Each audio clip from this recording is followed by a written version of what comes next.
오늘 본문을 통해서 함께 나눌 말씀의 제목은 큰 자 된다라는 것입니다. 큰 자 되는 것, 큰 자 된다라는 것입니다. 예나 지금이나 사람들이 기본적으로 가지고 있는 욕망 중 하나는 남들이 우러러볼 만한 대단한 사람이 되는 것이 아닐까라는 생각을 해보게 됩니다.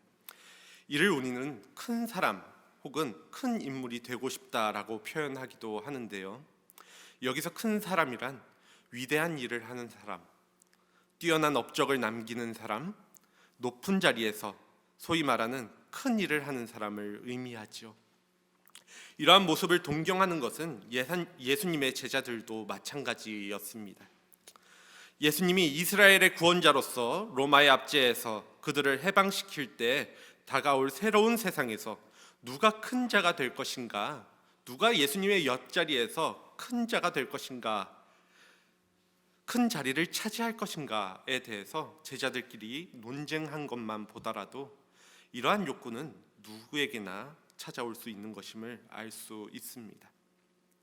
예수님 당시에 이러한 기준에서 큰 사람들, 다른 이들로부터 위대하다 칭송받고 또 높은 자리에 있었던 사람들이 오늘 본문에 등장하는 서기관들과 또 바리새인들입니다. 서기관들은 요즘으로 말하면 하나님의 말씀을 전문적으로 연구하는 신학자들을 가리키는데요. 복음서에 따르면 서기관들은 전통적으로 율법학자들을 가리키면서 그들은 유대인들의 거룩한 책들을 바르게 해석하고 또 필사하는 일을 하였다라고 합니다. 이러한 일을 하려면 학문적 업적이나 수준이 일정 수준 이상이 되어야 할 것이죠. 마치 요즘 신학대학교에서 박사 학위를 받고 또 신학 논문을 많이 내는 것처럼, 또 교수가 되는 것처럼 말입니다. 이러한 전문적인 업적이 있는 사람들은 어느 사회에서나 인정받기 마련입니다.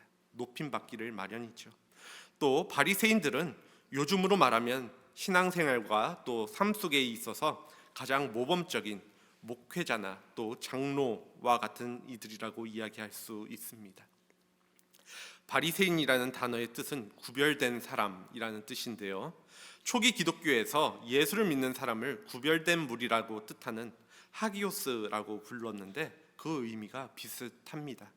바리새인들은 유대교의 율법을 실제 삶에서 철저하게 실천하는 사람들이었습니다. 그러기에 율법은 모든 유대인들에게 중요했지만 바리새인들의 율법 준수는 다른 이들의 추종을 불허했으며 또 이들은 성문 율법만이 아니라 구전 율법도 철저하게 지켰던 사람들입니다. 그렇게 앞서 언급드린 서기관에 해당하는 율법학자들은 학문적으로 권위가 있는 사람들이었다라고 한다면 바리새인들은 율법의 실천에 있어서 권위가 있고 인정받았던 사람들이었다라는 것입니다. 그렇게 높임받은 사람들이었다라는 것이죠. 그런데 예수님은 이렇게 많은 사람들에게 존경을 받았고 당시 큰 사람으로, 큰 존재로 인정받았던 서기관들과 또 바리새인들의 모습을 책망하셨습니다. 그리고 그 모습은 개인적으로 그들을 불러서 넌지시 충고하는 모습이 아니라 제자들을 불러서 그 공개적인 자리에서 그들의 잘못을 지적하셨습니다. 오늘 본문 속에서는 예수님은 크게 네 가지 관점에서 이들의 문제를 지적하고 계시는데요. 그 첫 번째는 그들이 말만 하고 실천이 없었다라는 것입니다. 3절 후반부 말씀입니다. 그들은 말만 하고 행하지 아니하며. 일반적으로 남을 가르치기 좋아하는 사람들의 특성은 말과 행동이 일치하지 않는다라는 것입니다. 그래서 요즘 기독교인들은 신앙과 삶, 또 말씀을 아는 것과 삶이 분리되어 있다라는 자조 섞인 말들을 많이 듣곤 하죠. 또 말만 하고 실천이 없는 이들의 모습은 알미 행동을 지배하기 때문에 일어나는 삶의 태도입니다. 이것이 율법 전문가들의 한계이기도 한데요. 왜냐하면 율법을 말로 설명하기는 쉽지만 그대로 살기는 어렵기 때문입니다. 이러한 경험은 우리 모두가 한 번쯤 겪어보셨을 것입니다. 내가 예수를 믿는다고, 내가 신앙생활을 열심히 한다고, 그래서 자녀들에게 삶에 대한 지혜를 이야기하면서도 신앙적으로 가르치면서도 나 스스로는 그 길을 따라 살아가기 어려울 때가 많이 있다라는 것입니다. 저 역시도 이러한 모습에서 완전히 자유롭지는 못합니다. 말씀을 전하면서도 그렇게 살려고 노력하지만 나의 삶이 말씀에 완벽하게 일치되는 것이 쉽지 않다라는 것이죠. 또 두 번째로 그들은 무거운 짐을 남에게만 맡기고 자신들은 손가락 하나 움직이려고 하지 않았습니다. 4절 말씀인데요. 또 무거운 짐을 묶어 사람의 어깨에 지우되 자기는 이것을 한 손가락으로도 움직이려 하지 아니하며. 여기서 짐이란 율법을 의미하는데 서기관들과 바리새인들이 이야기하는 율법으로 인하여서 다른 사람들에게 율법이 무거운 짐이 되도록 하였다라는 것입니다. 이는 곧 사람이 하나님의 법을 지키는 것이 기쁨이고 또 즐거움이 되어야 하는데 그것을 누려야 되는데 서기관들과 바리새인들은 사람들에게 기쁨과 즐거움을 빼앗아 버리고 그것을 지기 힘든 무거운 짐으로 만들어 놓았다라는 것이지요. 예를 들어서 안식일법은 하나님이 사람들을 쉬게 해주려고 우리에게 허락하여 주신 것인데 바리새인들은 이것을 너무나도 말 그대로 율법적으로 적용을 하여서 안식일에는 일을 하면 안 되니까 걸어서도 안 되고 물건을 사서도 안 되며 또 치료의 행위가 일어나서도 안 되는 안식일을 오히려 더 힘든 날로, 사람이 살아가기 힘든 날로, 쉼이 아니라 어려움을 주는 날로 만들어 버렸다라는 것이지요.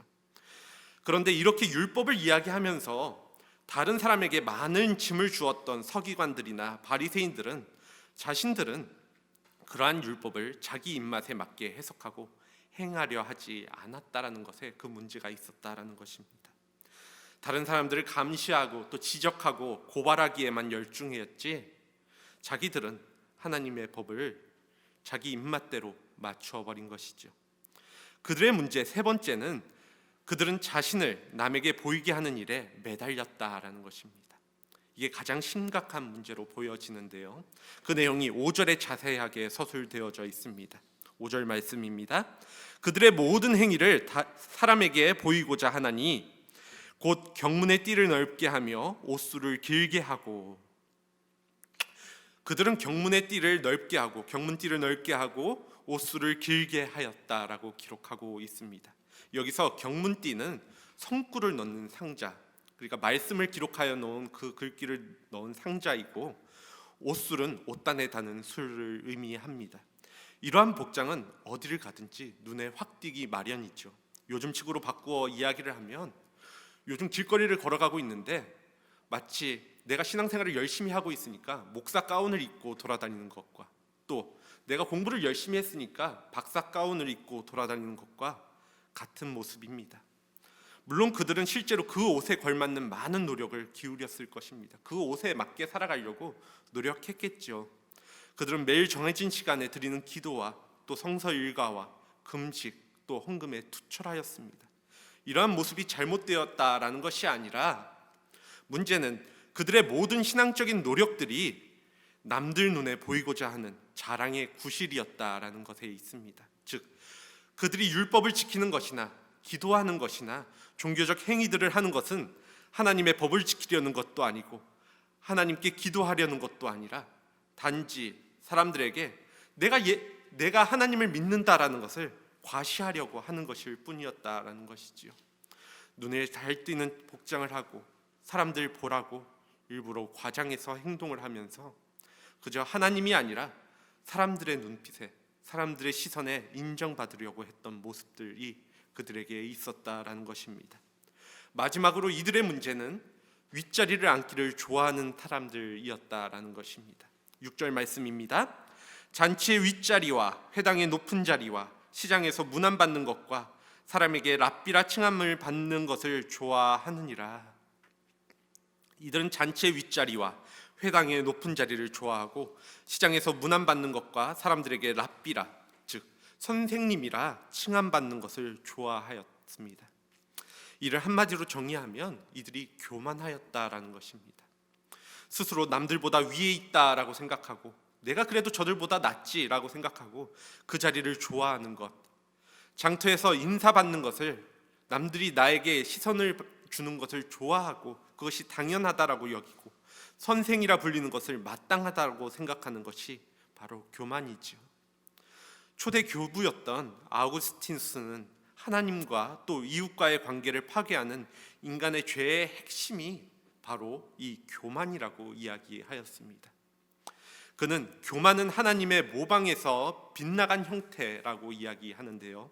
왜냐하면 교만은 하나님 아래에서 평등한 교제를 싫어하게 되고 동료인 인간에게, 그러니까 다시 말해서 우리 모두 하나의 형제와 자매인데 불구하고 그 안에서 계급을 나누고 또 하나님의 다스림이 아니라 자기의 지배를 받으라고 강요하게 되어지기 때문이라고 이야기합니다. 이렇게 서기관들과 바리새인들을 향하여 예수님이 지적하신 것은 그들의 위선적인 모습, 또 교만한 모습들입니다. 물론 예수님의 이러한 지적들은 이들이 하는 모든 일에 대한 무조건적인 부정을 의미하는 것은 아닙니다. 이에 대하여 2절과 3절 전반부는 이렇게 말씀하고 있는데요. 서기관들과 바리새인들이 모세의 자리에 앉았으니 그러므로 무엇이든지 그들이 말하는 바는 행하고 지키되, 그들이 말하는 바는 무엇이든지 행하고 지키되. 예수님은 구약 성경의 율법들, 그 계명들에 대한 입장을 분명히 밝히신 바가 있습니다. 마태복음 5장 17절에서 20절 말씀인데요. 제가 봉독해 드리도록 하겠습니다. 내가 율법이나 선지자를 폐하러 온 줄로 생각하지 말라. 폐하러 온 것이 아니요 완전하게 하려 함이라. 진실로 너희에게 이르노니 천지가 없어지기 전에는 율법의 1.1획도 결코 없어지지 아니하고 다 이루리라. 그러므로 누구든지 이 계명 중에 지극히 작은 것 하나라도 버리고 또 그같이 사람을 가르치는 자는 천국에서 지극히 작다 일컬음을 받을 것이요 누구든지 이를 행하며 가르치는 자는 천국에서 크다 일컬음을 받으리라. 내가 너희에게 이르노니 너희 의가 서기관과 바리새인보다 더 낫지 못하면 결코 천국에 들어가지 못하리라 라고 말씀하고 있습니다. 예수님께서는 그 계명들이 모두 하나님의 뜻이기에 어느 누구도 내 입맛대로 또 누구도 쉽게 파기할 수 없는 것이라고 말씀하고 있다라는 것이지요. 그리고 자신도 이러한 율법을 폐지하러 온 것이 아니라 완성시키러 오셨다라고 하셨으며 본문과 같은 입장을 표명하시면서 너희 이가 서기관들과 또 바리새인들보다 더 낫지 못하면 결코 천국에 들어가지 못하리라 말씀하셨습니다. 그렇기에 서기관들과 바리새인이 모세의 자리에 앉아서 말하는 것은 모두 행하고 지키라고 말씀하신 것이지요. 또 당시 서기관들과 바리새인들은 모세의 자리에 앉았는데 이 모세의 자리란 유대인들이 율법 교육과 예배를 위해 사용되었던 건물의 회당 앞자리에 마련되어 있었던 높은 의자에 붙은 이름입니다. 돌로 된 의자인데요. 랍비가 이 자리에 앉아서 율법을 읽고 또 설명하곤 하였었는데 그들의 주된 임무는 기록된 하나님의 계명들을 가르치고 또 알려주는, 설명하는 것이었습니다. 때문에 예수님은 이렇게 모세의 이름으로 낭독되어지는 것은 하나님의 말씀이므로 누구나 지켜야 한다라고 말씀하고 계신 것입니다. 하지만 그러함에도 앞서 말한 이들이 보여준 네 가지의 문제들, 이 모든 것들은 항상 우리가 경계해야 하기에 그러한 문제 있는 모습들은 행하지 말 것을 분명히 말씀하고 있는 것이지요. 그렇게 예수님은 서기관들과 바리새인의 위치에 있는 사람들에게 랍비 혹은 선생이라 칭함받거나 또 아버지라 칭함받거나 지도자라 칭함받지 말라라고 말씀하십니다. 본문 8절 10절 말씀입니다. 그러나 너희는 랍비라 칭함받지 말라. 너희 선생은 하나요 너희는 다 형제니라. 땅에 있는 자를 아버지라 하지 말라. 너희의 아버지는 한 분이시니 곧 하늘에 계신 이시니라. 또한 지도자라 칭함을 받지 말라. 너희의 지도자는 한 분이시니 곧 그리스도시니라. 랍비나 선생, 아버지, 또 지도자라는 이런 칭함을 스스로 쓰는 것도 문제이고 또 이러한 칭함을 누군가로부터 듣게 되면 그렇지 않던 사람도, 나는 그렇지 않았다라는 사람도 높아짐을 경험하면서 겸손에서 멀어지고 또 권위의식이 필연적으로 생기게 되죠. 그것이 문제가 될 수밖에 없습니다. 오늘날에도 마찬가지입니다. 목회자들이나 교회 리더자의 위치에 있는 분들을 보면, 또 어떤 선교단체의 리더자에 있는 위치에 있는 사람들의 모습을 보면 다 그렇다는 것은 아니지만 스스로 가르치는 자라는 관점에서 선생이라 칭하는 사람들이 있습니다. 특히나 사이비 이단 종교를 보면 그런 표현들을 많이 사용하죠. 하지만 선생은 학생들을 진리로 이끌어주는 역할을 맡은 사람인데, 저를 포함하여서 목회자들이나 교회 리더자들이 온전하게 스스로 그러한 지식이나 지혜도 없을 뿐더러 내 스스로를 온전하게 만들 수 있는 능력도 없을 뿐더러 말씀을 연구한다 하여도 아주 조금, 다른 이들보다 아주 조금 더 알 뿐입니다. 그렇기에 그것을 알려주시는 선생은 오직 말씀, 또 예수님 한 분뿐이십니다. 이러한 기준에서 보면 인간은 누구나 더 나을 것도 없는, 더 못할 것도 없는 수편적 관계의 형제임을 기억해야 합니다. 이어서 예수님은 선생이 없다는 정도에서 머무는 것이 아니라 훨씬 더 극단적으로 말씀하십니다. 바로 그는 땅에 있는 자를 아버지로 부르지 말라라고 말씀하시는데요. 이 말씀은 우리를 낳아주신 육의 아버지를 아버지라고 부르지 말라라는 것이 아니라 아버지가 아닌 사람을 아버지로 부르지 말라라는 것입니다. 제가 어릴 적 다녔던 교회를 포함하여서 많은 한국 교회들이 예전에는 담임 목사님을 영적인 아버지, 영적 아버지라고 부르고 또 그렇게 가르쳤던 기억이 있습니다. 그러면서 삶의 문제만이 아니라 또 고민들을 상담했던 모습들이 있었던 것도 사실입니다. 하지만 인간적으로 위로나 답을 잠시 목회자가 줄 수 있어도, 사람이 줄 수 있어도 우리의 아버지는 하늘에 계신 하나님 한 분뿐임을 우리는 기억하셔야 합니다. 또 예수님은 아무도 지도자라고 칭함받지 말라고도 말씀하셨습니다. 왜냐하면 사람들을 인도할 수 있는 지도자, 또 죄악으로 인하여서 죽을 수밖에 없는 우리를 구원할 수 있는 그 지도자는 예수 그리스도 한 분뿐이기 때문이죠. 물론 이러한 말씀을 문자 그대로의 차원에서 받아들일 수는 없습니다. 실제로 우리에게 아버지와 또 어머니도 있고, 또 교회 안에서는 또 리더자의 역할을 하는 분들 계시죠. 또 선생님들도 있습니다. 스승과 아버지, 지도자는 한 몸이라는 말로 스승과 아버지, 지도자의 권위와 존경을 강조해야 하며 우리는 그런 분들과 우호적인 관계를 맺고 살아가야 하는 것은 분명합니다. 교회 안에서도 마찬가지죠.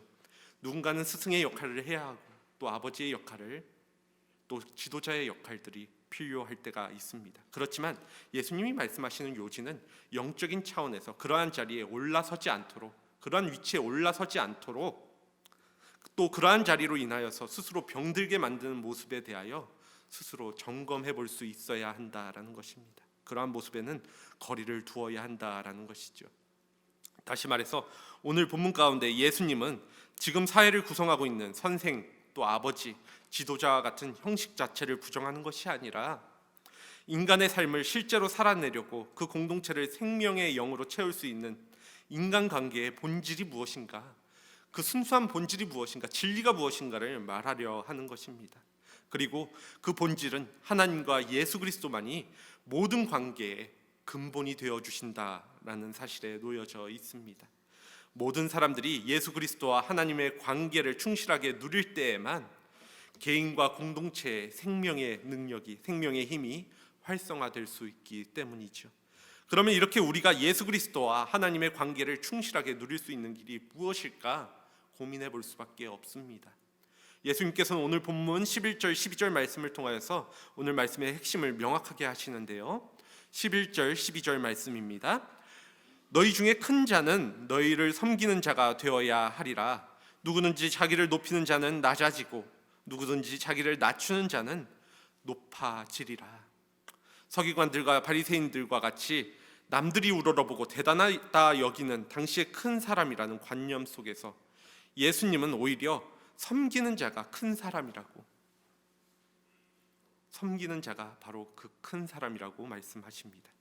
솔직히 말해서 이러한 말들이 오늘 우리 현실을 살아가는 우리들에게 설득력 있게 들려질 수 있을까요?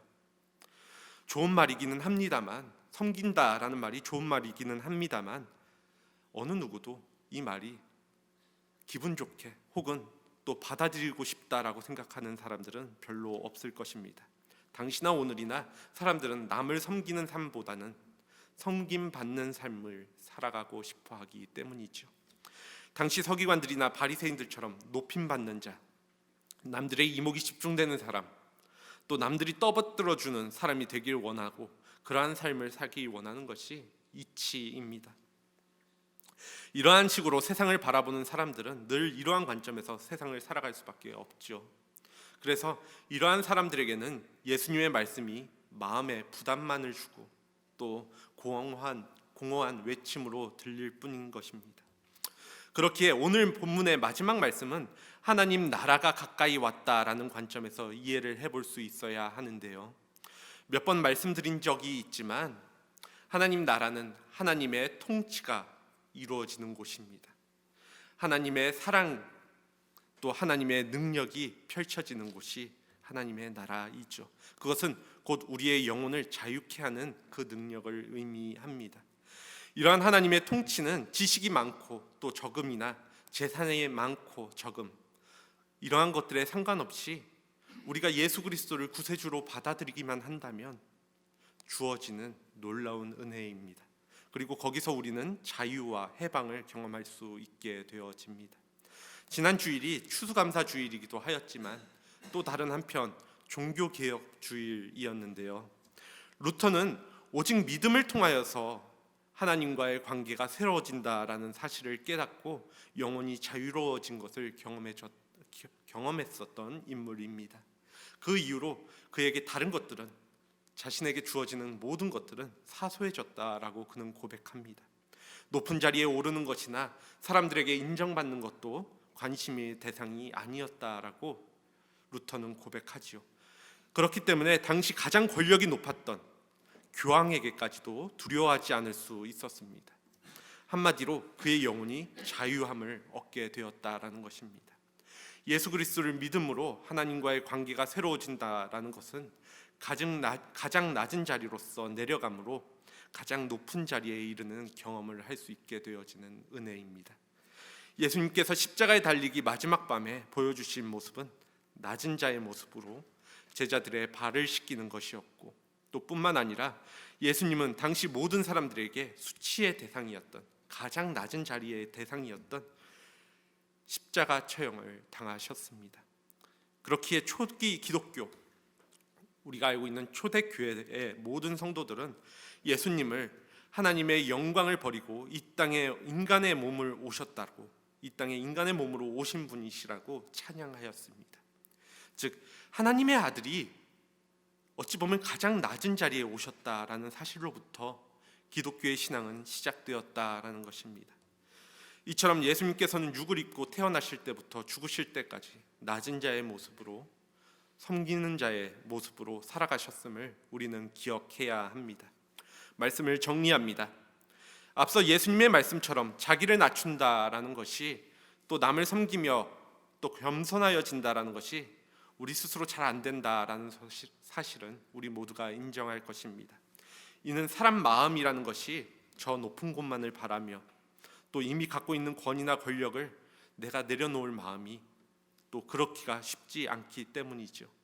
나이가 주는, 또 나의 위치가 주는, 지금까지 내가 이루어 놓았던, 내가 만들어 놓았던 그 지위가 주는 사회적 시선이나 권위의식을 내려놓으면 내게 남은 것은 무엇일까 걱정되고 두렵게 느껴질 수 있습니다.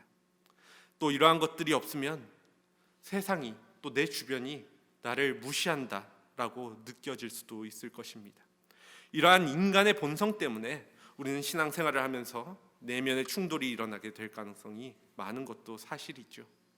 죽을 때까지 우리는 서기관들과 또 바리새인들처럼 알게 모르게 자신 안에서 세상이 말하는 큰 사람이 되기 위한 크고 작은 모습들을 목격하게 될 것이고, 또 권위의식에서 탈피하지 못하게 될 수 있다라는 것입니다. 이러한 것이 비단 기독교인들만 갖고 있는 고민은 아닙니다. 10년 전쯤에 방송이나 책을 통하여서 리더십에 대한 이야기가 열풍이 불 때가 있었죠. 특별히 당시 스스로 낮은 자가 되어주는 섬기는 리더십에 대하여 세상에서 많이 다루었던 기억이 있습니다. 내가 낮아지면 나를 높여줄 것이다 하는 리더십에 대해서 기독교가 아니어도 많은 사람들이 논하였고 또 그것을 따랐던 시대가 있었다라는 것입니다.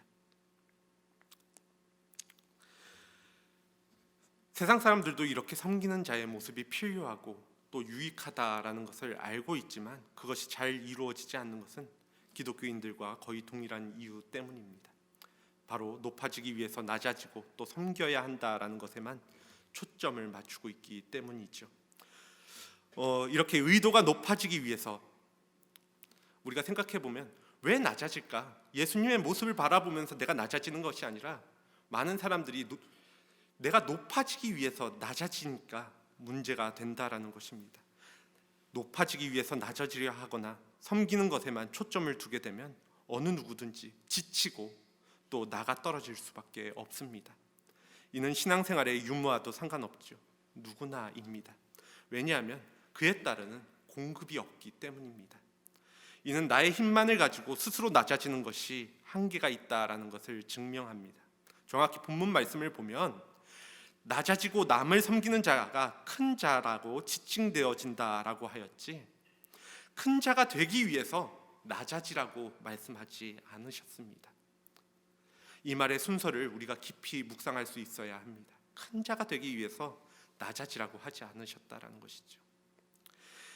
이는 보여지는 모습은 동일할 수 있어도 어떠한 목적을 두고 다시 말해 내가 높아지려는 의도를 가지고 낮아져서는 안 된다라는 것을 이야기합니다.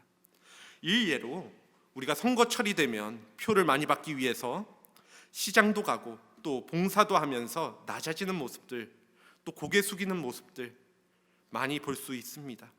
하지만 막상 선거의 당락에 관계없이 선거를 마친 후 공약이나 자신을 낮추는 모습과는 멀어지는 사람들의 모습들을 또 많이 보셨을 것입니다. 큰 자가 되기 위하여서 스스로를 낮추는 한계이자 결과입니다. 그들만이 그러는 것이 아니고 우리도 그들과 다르지 않죠. 그렇다면 우리는 어떻게 해야 할까요? 그래서 결론이 무엇이고 어떻게 해야 되는 것이냐고 반문하실 수 있습니다. 사실 그것을 해결할 수 있는 구체적인 방법은 따로 없죠. 우리를 위하여서 십자가에 달리시고 부활하신 예수 그리스도와의 일치가 함께함이 최선일 뿐입니다. 우리가 앞서 주의 만찬의 시간을 가졌는데요. 그 의미를 한번 생각해 보시기 바랍니다. 주의 만찬은 단순히 우리가 때가 돼서 홀수다릴 첫째 주가 됐으니까 우리가 포도주를 마시고 떡을 먹는 행위가 아닙니다. 앞서서도 언급드렸지만 그것은 그리스도의 십자가의 희생과 내가 죄인됨을 그 낮은 자임을 고백하는 의식입니다. 그리하여서 그리스도가 없었으면 예수 그리스도가 이 땅에 오시지 않으셨으면 나의 힘으로는 아무것도 할 수 없는 존재임을 고백하고 예수님과 나의 관계를 점검하는 시간이 바로 주의 만찬의 시간이죠. 이러한 예수님을 우리가 매 순간 기억하고 예수 그리스도와 함께 죽고 그와 함께 사는 경험이 깊어짐으로 그것을 통하여서 충분한 은혜의 공급을 얻게 된다라고 한다면, 즉 믿음이 성숙해지면서 자신에 대한 걱정과 염려로부터 해방되어지고 권위가 나를 존재하게 하는 것이 아니라 주님의 사랑이, 주님의 그 크신 은혜가 나를 존재하게 한다라는 것이, 그 사실을 깨닫게 된다면 다른 것들은 사소하게 되어질 것이고 그냥 저절로 목적을 두지 않고 자신을 낮추게 될 것입니다. 그리고 그 낮은 자리에서 평화와 평안과 또 안식을 경험하게 될 것입니다. 누군가는 오늘 말씀이 교회 리더자들 또 목회자들을 향한 말씀이라 생각하실 수도 있고, 또 그들을 따르는 입장에서는 나와 관계없는 말씀이라고 느껴질 수도 있습니다.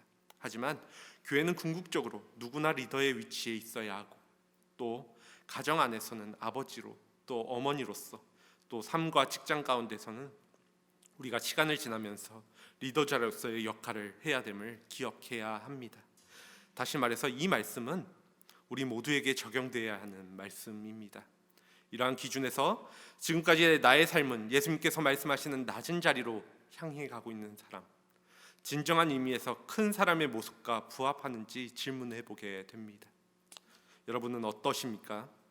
세상이 말하는 큰 사람이 되고자 나를 드러내고 또 나이를 운운하고 지위를 운운하고 가정에서 또 교회에서 직장에서 세상에서 권위의식을 가지고 자신을 높이려고 애를 쓰지는 않는지, 만약 그렇지 않다면 하나님께서는 지금 여러분에게 어떠한 자리에서 어떠한 형태로 낮아지라고, 겸손한 자리로 가 있으라고 요청하고 계시는지 생각해 보실 수 있기를 원합니다. 이렇게 충분한 공급 속에서 나를 구속하시는 권위의식이나 나를 구속하는 권위의식이나 또 높아지려는 마음을 내려놓고 내 의치와 또 다른 어떠한 것들과 상관없이 나를 사랑하시고 또 함께 하시는 하나님을 경험함으로 낮아지는 것이 두려워지거나 자존심 상하는 것이 아니라 기쁨이 되어지는 우리 모두가 되어지기를 소원합니다. 이 시간 함께 기도하도록 하겠습니다.